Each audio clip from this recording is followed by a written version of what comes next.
Friends, welcome back to my YouTube channel. कैसे हैं आप सब? I hope you all are doing well friends, and I hope आपने मेरी प्रीवियस वीडियोस भी ज़रूर देखी होंगी। तो फ्रेंड्स, जो मेरा आज का टॉपिक है रहेगा ट्रांसलेशन एंड टेंसेस पर। तो फ्रेंड्स, जो टेंस है इस पर मैं आपके लिए एक अलग से लेसन बनाऊंगी, अलग से टॉपिक तैयार करूंगी। और लेकिन आज के मेरे टॉपिक में हल्का सा रिव्यू हम लेंगे, जिसमें ट्रांसलेशन और टेंसेस को हम पढ़ेंगे कि ट्रांसलेशन किसे कहते हैं और टेंसेस क्या रहता है। ठीक है, तो पहले बात मैं फ्रेंड्स ट्रांसलेशन की करूँगी। तो ट्रांसलेशन फ्रेंड्स एक आर्ट है, जिसमें हम किसी एक लैंग्वेज को दूसरी लैंग्वेज में चेंज करेंगे, रूपांतरण करेंगे या अनुवाद करेंगे मैं कहूँगी। उसे हम इंग्लिश में ट्रांसलेशन कहते हैं। मैक्सिमम जो हमारे हिंदी लैंग्वेज के स्टूडेंट्स रहते हैं उन्हें थोड़ा टफ लगता है इंग्लिश में ट्रांसलेशन करना, क्योंकि जो इंग्लिश है ये एक फॉरेन लैंग्वेज है। और इंग्लिश का जो हम लोग स्टडी करते हैं उसके लिए हमारा टारगेट सिर्फ यही रहता है कि हम एग्ज़ाम्स को पास कर लें खाली। लेकिन इंग्लिश को जानना हमें ज़रूरी क्यों है, किस लिए ये इम्पॉर्टेंट रहती है, इसके लिए बहुत से डिफरेंट तरीके हैं जिससे हम इंग्लिश लैंग्वेज को सीख सकते हैं। तो इन्हें थोड़ा-सा मैं कैटेगराइज़ करूँगी कि किस तरह से हम इंग्लिश लैंग्वेज को सीख सकते हैं। तो आइए शुरू करते हैं। तो फ्रेंड्स, ट्रांसलेशन में यदि हम मैं सबसे पहले बात करूं तो हमें यदि हम किसी वाक्य का अनुवाद करते हैं तो वाक्य का अनुवाद करने के लिए वाक्य में किन किन भागों का प्रयोग किया गया है, जिसे हम पार्ट्स ऑफ स्पीच कहते हैं। ठीक है, एक वाक्य में जो भी बातें लिखी गई होंगी उन वाक्यों में कुछ सब्जेक्ट होंगे, कुछ वर्ब्स होंगी, कुछ एडवर्ब्स होंगी, कुछ ऑब्जेक्ट्स होंगे, कुछ प्रेपोजिशन होंगी, एट्सेट्रा। तो फ्रेंड्स, जब भी हम ट्रांसलेशन करेंगे तो ट्रांसलेशन करने से पहले हमें उस वाक्य में दी गई सभी भागों को, जिन जिन शब्दों से वो एक वाक्य तैयार हुआ है, उसके पार्ट्स को पहचाना बहुत ज़रूरी है, जिसे इंग्लिश में हम पार्ट्स ऑफ स्पीच कहते हैं। इसके बारे में भी एक अलग से टॉपिक मैं तैयार करूँगी। आज एक एज अ रिव्यू ही आपको पढ़ा रही हूँ मैं ये। तो पार्ट्स ऑफ स्पीच में फ्रेंड्स, जैसे हमारा सब्जेक्ट क्या रहेगा, वर्ब कौन सा है, ऑब्जेक्ट कौन सा है, एडवर्ब कौन सा है, प्रेपोजिशन कौन सा है, कंजंक्शन कौन सी यूज़ हुई है, इस तरह से जो भी हमारे पार्ट्स ऑफ स्पीच रहेंगे, जब हम उन्हें आइडेंटिफाई कर लेंगे, ये हमारे ट्रांसलेशन में बहुत मदद करते हैं। ये हमारा पहला पार्ट रहेगा। हमारा बी पार्ट में फ्रेंड्स हम लोग टेंस की स्टडी करेंगे। हमें टेंस का ज्ञान होना बहुत ज़रूरी है। ठीक है, काल का ज्ञान होना बहुत ज़रूरी है कि जो हम बात कर रहे हैं या बात हम कर चुके हैं या बात हम अभी करेंगे या करते हैं, वो सब हमारे फ्रेंड्स हम टेंस में स्टडी करेंगे। तो ट्रांसलेशन के लिए जो सेकंड मैंडेटरी पार्ट रहेगा वो रहेगा फ्रेंड्स टेंस का। और टेंस के अलावा बहुत सारी और भी चीज़ें हैं, बहुत सारे और भी हमारे नियम हैं जिन्हें हमें ज्ञान होना बहुत ज़रूरी है। लाइक जिसमें सीक्वेंस ऑफ टेंसेस रहेगा कि टेंसेस को हम सीक्वेंस में किस प्रकार से लिखते हैं। Subject, verb, agreement, rules regarding determiners, articles, adverbs, adjectives, preposition की जैसे मैंने बात की, then noun, pronoun, conjunction, interjection, modal. बहुत सारी और ऐसी चीज़ें हैं जिन्हें हमें जानना ज़रूरी रहेगा। किस चीज़ के लिए? ट्रांसलेशन के लिए। थर्ड पार्ट रहेगा फ्रेंड्स स्ट्रक्चर ऑफ सेंटेंसेस, जिसमें हम ये देखेंगे कि हमारा जो सेंटेंस है वो सिंपल है, कंपाउंड है, कॉम्प्लेक्स है या किस कैटेगरी में वो आता है। ठीक है, और इन सभी चीज़ों के जोड़ से फ्रेंड हमारा जो वाक्य तैयार होगा, उसके जो हम अनुवाद करेंगे उसी को हम इंग्लिश में फ्रेंड्स ट्रांसलेशन कहते हैं।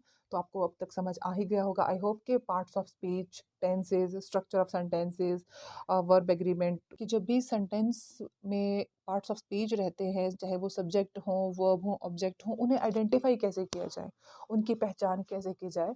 तो उनकी पहचान करने के लिए फ्रेंड्स मैं आपको थोड़ा बारीकी से रिव्यू देती हूँ इन चीज़ों का। पहले बात करते हैं सब्जेक्ट के बारे में, जो मोस्ट इंपॉर्टेंट पार्ट रहता है किसी भी सेंटेंस का।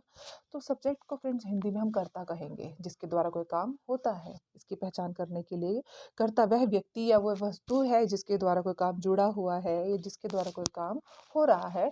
For example, Ram writes a letter. Ram पत्र लिखता है। हमने लिखता है से हमने लिखता से सवाल किया कि कौन लिखता है या किन्होंने लिखा या किसने लिखा। तो किन्होंने, कौन, या इससे हमें जो आंसर प्राप्त हुआ, जो जवाब मिला, वो मिला हमें राम लिखता है। कौन लिखता है? राम। तो राम क्या हुआ? हमारा सब्जेक्ट। तो सब्जेक्ट कौन है? हमारा डूअर ऑफ एन एक्शन, जिसके द्वारा कोई काम हो रहा है। राम के द्वारा कोई काम हो रहा है, तो राम हमारे सेंटेंस का सब्जेक्ट है। आइए, आपको शायद आई होप क्लियर हो गया होगा कि सब्जेक्ट कौन है हमारा, डूअर ऑफ एन एक्शन।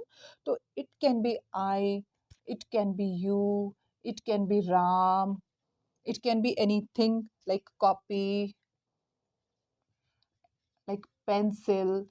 तो जिस भी चीज़ के साथ हम कोई काम कर रहे हैं, है ना? या व्यक्ति है, कोई व्यक्ति हमारा कोई काम कर रहा है, कोई डूअर है, वो हमारा सब्जेक्ट रहेगा हमारे सेंटेंस का।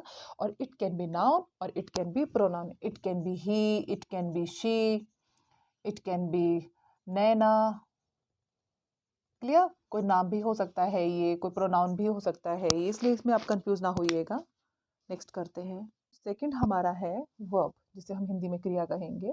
ठीक है, तो जितने भी हमारे एक्शन वर्ड्स रहते हैं, जितने भी हमारे एक्शन वर्ड्स रहते हैं, उसे हम इंग्लिश में वर्ब कहते हैं। ठीक है, अब ये एक्शन वर्ड की आप आइडेंटिफिकेशन कैसे करोगे? तो जिस भी शब्द के अंत में आएगा ना, ठीक है, ना से कैसे आइडेंटिफाई करेंगे आप इसे? खेलना, आना, जाना, लिखना। ठीक है, तो जिस भी शब्द के अंत में ना आता है वो हमारा वर्ब कहलाएगा। वो वर्ड हमारा कौन सा होगा? वर्ब, यानी कि जो डूअर के द्वारा कोई भी काम हो रहा है, हमारा सब्जेक्ट कोई भी काम कर रहा है, वो चाहे खेलना हो, लिखना हो, पढ़ना हो, ठीक है, वो हमारा क्या रहेगा? ये सब क्या है? वर्ब है हमारी। डूअर के द्वारा जो एक्शन किया जा रहा है वो हमारा वर्ब होता है। बहुत ही इजीली आप इसे आइडेंटिफाई कर लेंगे।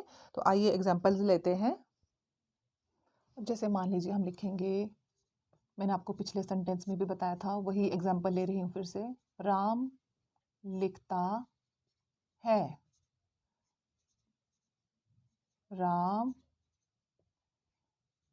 राइट्स। क्लियर? राम इसमें कौन है? हमारा सब्जेक्ट। और लिखना, ठीक है, लिखना क्या हुआ? हमारा वर्ब।